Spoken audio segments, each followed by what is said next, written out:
Nalo ko na dito sa tuna para sabay-sabay sila maluto.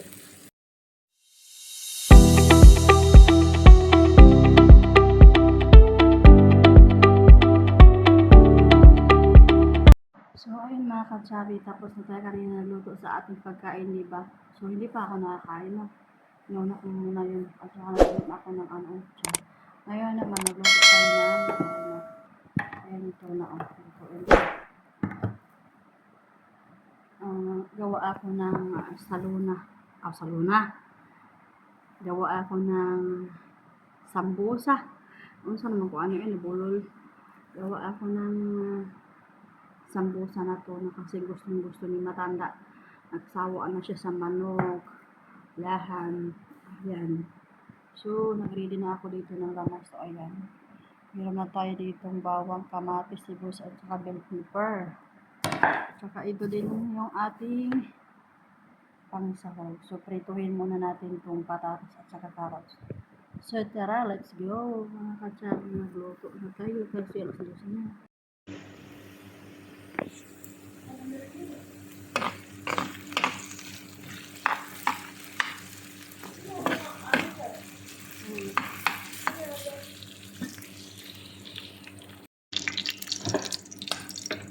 Sabay-sabay ko na yan, lunod. Pareho lang yan.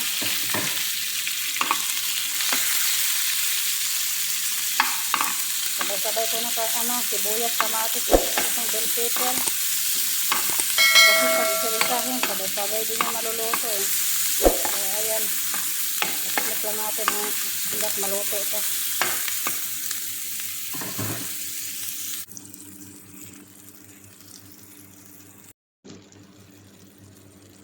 Ilunod ko na yung tuna mga katsabi.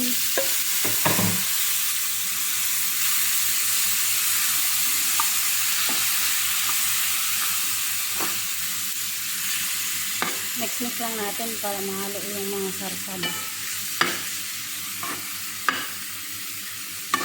Saglit lang to.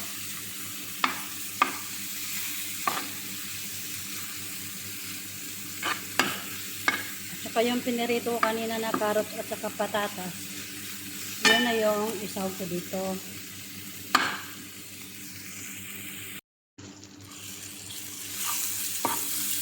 Nilagyan ko na yan ng mga katsabi. Yung mga sarsa. Asin, nor cube, bell pepper konti, at saka yung masala. At saka kurkum. Yan lang. Saka maya-maya ilunod ko na ito yung tuna.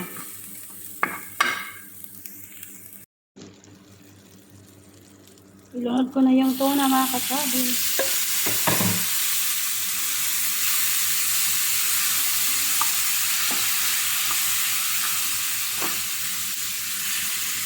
Mix lang natin para mahalo yung mga sarsaba. Saglit lang to.